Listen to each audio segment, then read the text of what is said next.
Вітаю, шановне спадарства, з вами Ася Беларуска і ви ў маёй чытальнай зале. Сёння я буду чытаць вам крыху дзіўны, крыху заблытаны, крыху фантастычна-касмічны і крыху філазофскі аповяд пра чалавека і яго цікаўны розум. Аповяд у адной частцы пад назвай «Цікаўны нос».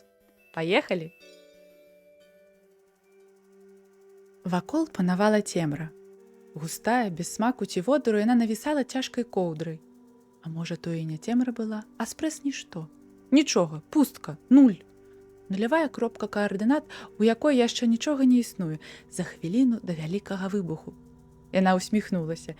Фізікі і астрафізікі не любяць тэрміну «вялікі выбух», бо тэорыя тая гучыць так, нібы да выбуху нічога не існавала, чым пярэчыць закону захавання энергіі. Але ёй было лёгка цяпер уявіць тое нежыццё да выбуху. Пэўна, такая ж цяжкая цемра панавала ў маленькай кропачцы, якой быў сусвет амаль 14 мільярдаў гадоў таму. Яна не разумела, дзе знаходзіцца, але дакладна адчувала, што ляжыць на нечым. Іншая пастава цела падавалася ёй немагчымай. Недзе ўнізе ляжаць яе цяжкія ногі, а побач працягнуты рукі. А вось тут, каля самае думкі, знаходзіцца галава, твар, яе нос, цікаўны нос. Самага дзяцінства яе так называлі «цікаўны нос». Нечакана ў глыбіні цемры яна заўважыла два невялічкіх акенца. Шэра-белае святло ў іх заварушылася і насунулася на яе. І ў наступнае імгненне спякотны летні поўдзень падхапіў і панес яе скрозь прастору бязмежнага жытняга поля. Маладыя бадзёрыя ногі нястрымна беглі сярод залатых каласоў, што казыталі за шыю і чапляліся за валасы. У глыбіні поля звінелі ды цвыркалі конікі, а ў высокім блакіце спявалі нябачныя птушкі. Спякота залівала галаву і плечы, а яна бегла, спяшалася, бо чула ад некага, што ў полі ляжыць нейкі страшны звер. Яна дабегла і ўбачыла пухнаты брудны ўзгорачак. Ён цяжка дыхаў і скуголіў. Не вагаючыся ні імгнення, яна схапіла яго, прытуліла да сябе, спэцкаўшы сукенку, і, выціраючы свае слёзы, пабегла да хаты. Адмыла, адпаіла і выявілася, што тое быў малады ліс. Вакол трывожна гагаталі гусі, котка з асцярогай разглядала ляснога драпежніка, хаваючыся пад страхой старой адрыны. Прыбегла бабуля і гучна сварылася, а яна, нястрымная і упартая, лікавала ліса. Праз 2 тыдні прынесла яго ў лес, той бадзёра саскочыў вільготны мох, абярнуўся на сваю выхавацельку, вільнуў пухнатым хвосцікам і схаваўся гушчары папратніку. Дзіцячае сэрца залівала ўжо знаёмым пачуццём радасці, такім жа самым, як тым разам. Спякотнае лета сышло, а ў акенцы налезла шэрая імжа. Дождж гулка шамацеў, у вільготным паветры пахла гніллю. Яна глядзела, як па нізкім небе плятуцца цяжкія свінцовыя хмары, чула цяжкае дыханне побач, хтосьці плакаў, хтосьці ціха гаманіў, роспач ахінула пакой. Усе тут развітваліся з некім. Яна пашукала вачыма і ўбачыла бабулю. Яе партрэт ласкава глядзеў з экрана на любімую ўнучку. Потым выява усміхнулася і падміргнула, і зрабілася цёпла і утульна. Бабулі ўжо не было, але яе партрэт яшчэ доўгія гады будзе падбадзёрваць сваякоў. Той жа дзень агульнае тугі і развітанне, пад цяжкімі хмарамі нарадзілася яе ідэя.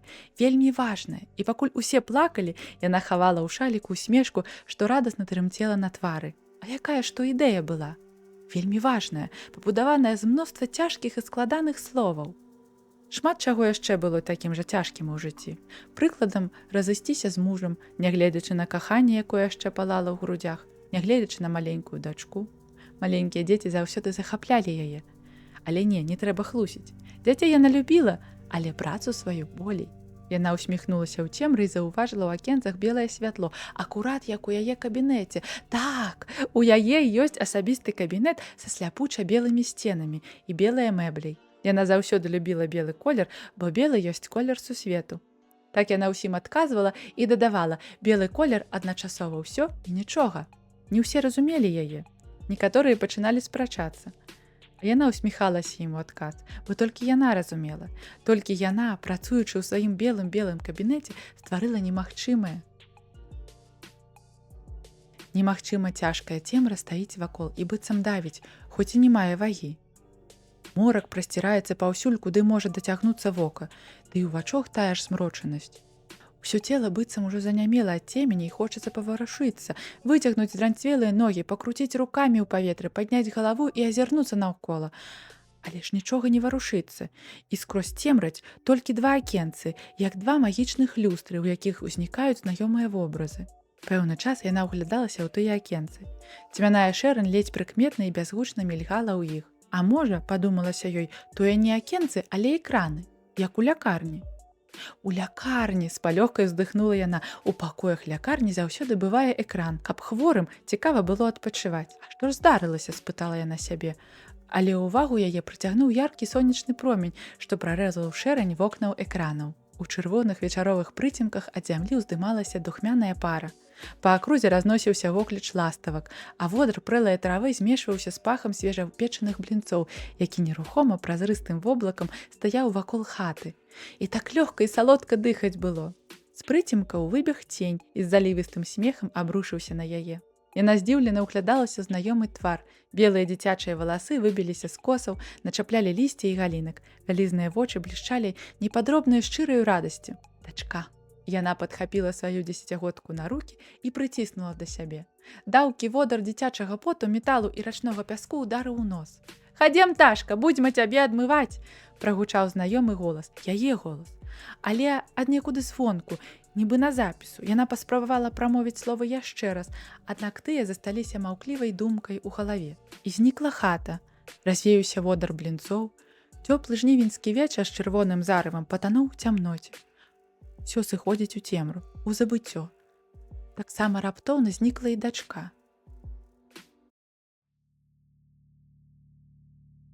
Прыгожая вырасла, разумная, такая ж непаседа, усюды лятала, усё хацела пабачыць, пра ўсё даведацца, нарадзіла чароўных блізнюкоў і працягвала свае пошукі і даследаванні. І хлопцы раслі цікаўнымі, як матуля іх і як бабуля. Яна нават прыходзіла да іх у школу на выпускны вечар. Дырэктарка вельмі прасіла, каб яна натхніла моладзь сваім прыкладам, бо менавіта яна зрабіла немагчымае. Так, у сваім кабінеце яна зрабіла немагчымае. Калі правялі першыя выпрабоўванні, усе калегі сабраліся і віншавалі яе.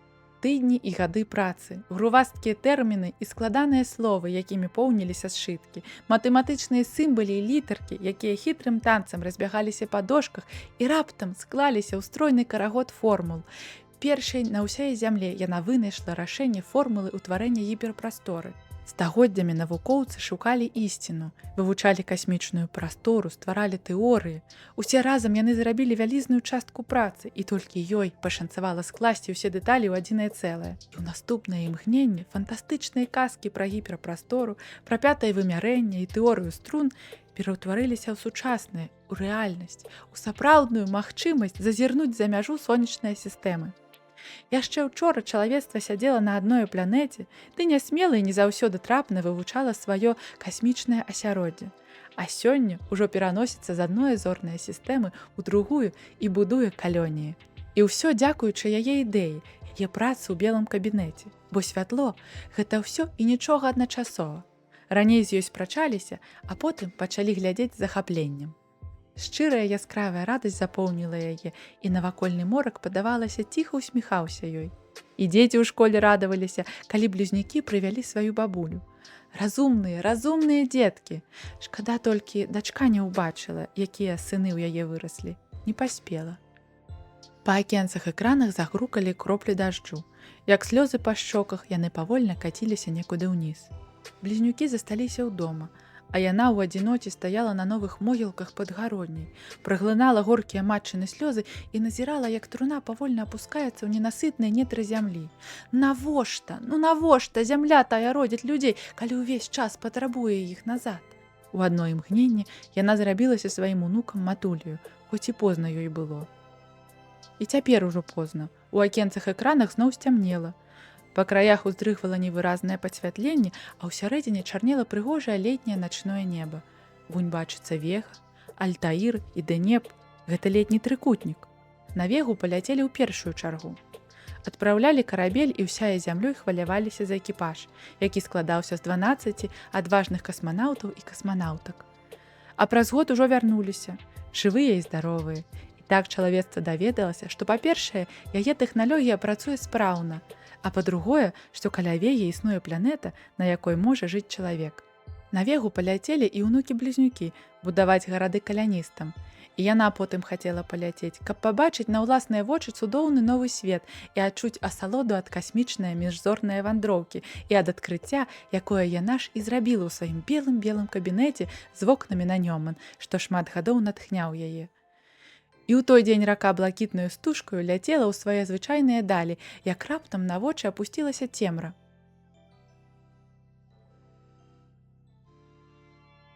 У лякарні, з палёгкай уздыхнула яна. Яна апынулася ў лякарні. Лекарка з выцінанкаваю татуіроўкай на перадплечы забараніла пералёт, бо небяспечны для здароўя ў такім узросце. Вядома, хутка ўжо 102 года. Вой, які ладны дзень быў! У акенцах экранах заструмяніла ружова-фіялетава-блакітнае святло. Марознае паветра апякала грудзі з кожным удыхам. Густая пара з рота ляцела высока, а яна стаяла каля брамы ў нецярплівым трымценні, сустракала ўнукаў сыноў. Колькі год не бачыліся, а высокія якія, статныя, а якія гожыя. Адзін адпусціў бараду, і ўсе з яго кпілі ды смяяліся. З сабою блізнюкі прывезлі сваіх ужо дарослых сыноў ды дачок.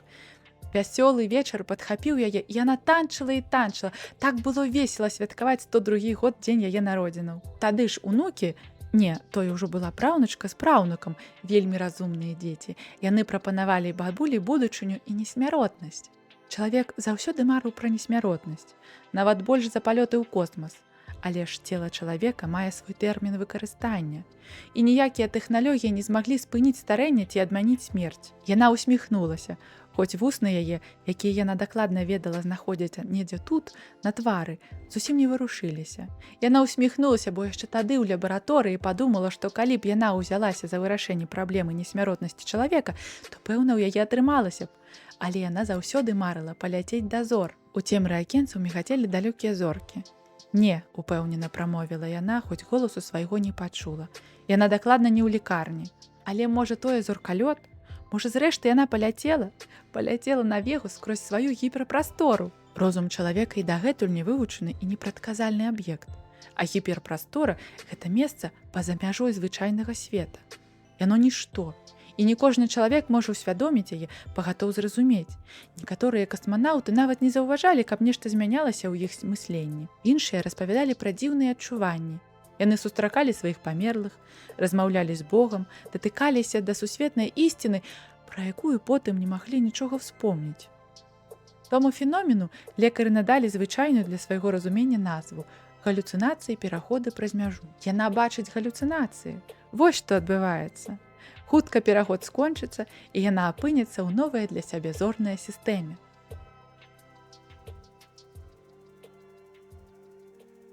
Акенцы згаслі, нібы цемра праглынула іх. Пэўны час нічога не адбывалася. У нейкі момант ёй падалося, што яна нават не дыхае. А ці ёсць у тая цемра не паветра? Можа, тут увогуле немагчыма дыхаць? І ці дыхала яна раней? Ці жыве яна ўвогуле? І хто яна? Яна расхвалявалася. Розум чалавека і дагэтуль невывучаны і непрадказальны аб'ект. Гэта былі не яе словы. Голас, які прамаўляў іх у ейнай галаве, быў яшчэ малады, тонкі, хаваў у сабе хваляванне ад недахопу досведу і юнацкую пэўненасць. Аднекуль даносілась ціхая музыка, а яна цяжка дыхала пасля выбухнога танцу, і праўнучка, так, тое быў яе, зычны галасок, распавядала тэму свайго даследавання ва ўніверсітэце. Чалавек заўсёды марыў пра несмяротнасць, нават больш за палёты ў космас. Аднак ніякія тэхналогіі не змаглі спыніць старэнне ці адмяніць смерць. Цела чалавека мае свой тэрмін выкарыстання, але не розум. Лічбаваны розум і свядомасць могуць існаваць адвечна. З дапамогай камп'ютара чалавек зможа жыць бясконца. Вочы праўнучкі гарэлі ад прачування новага адкрыцця, і яна пагадзілася на прапанову, бо сама некалі была нястрымнай, нецярплівай у пошуках дзяўчынай. Вокны лабараторыі выходзілі на стужку свіслачы.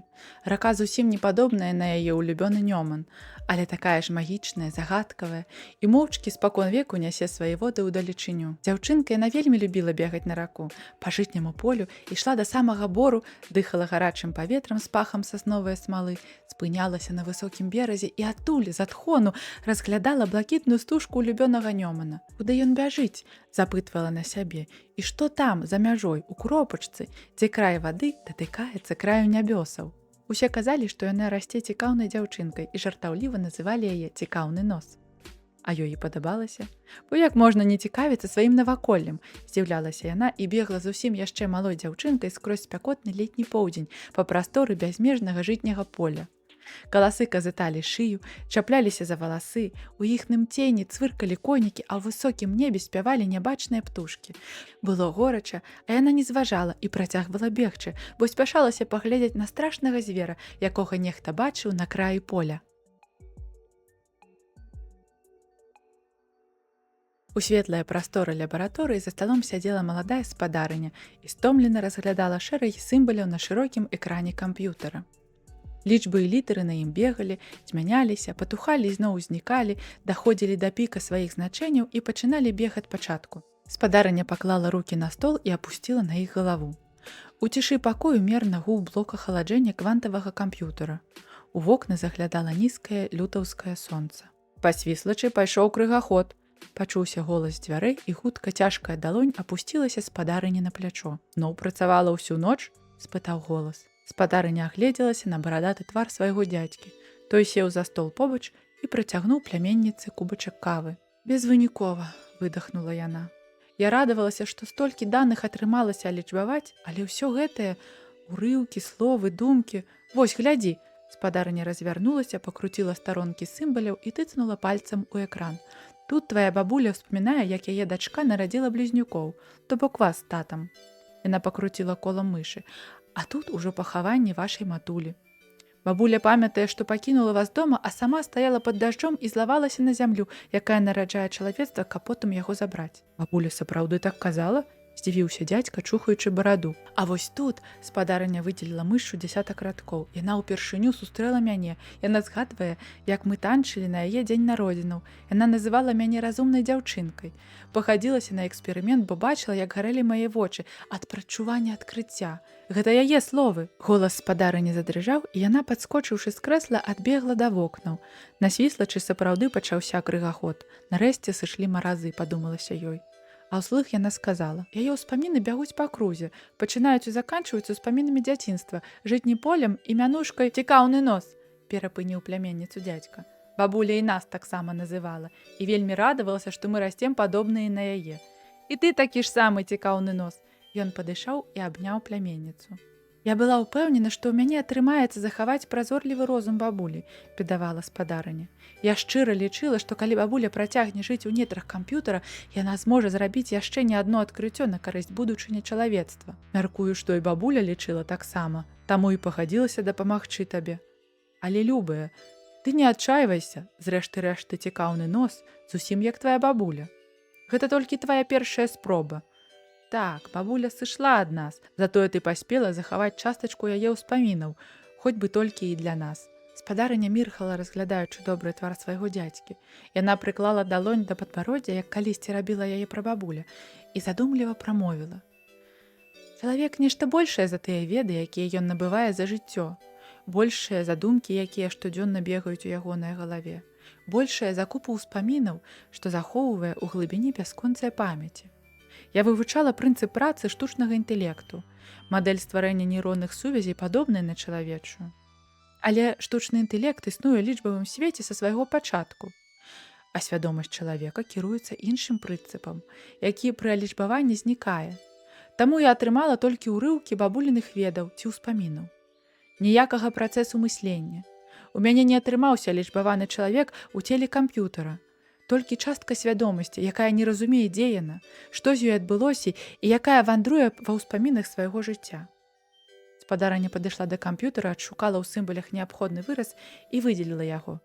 «Розум чалавека дагэтуль невывучаны і непрадказальны аб'ект. Гэта тваі словы», – заўважыў дзядзька, разглядаючы радок з кодам на экране. «І раней я казала іх, але быццам зусім не разумела сэнсу. Але бабуля запомніла іх. І тут», – спадарыня паказала на экран, – «паўтарае іх, быццам хоча мне нешта сказаць». «Толькі не кідай працы», – дзядзька нахіліўся і пацалаваў пляменніцу ў патыліцу. «Калі-небудзь ты знойдзеш свой адказ».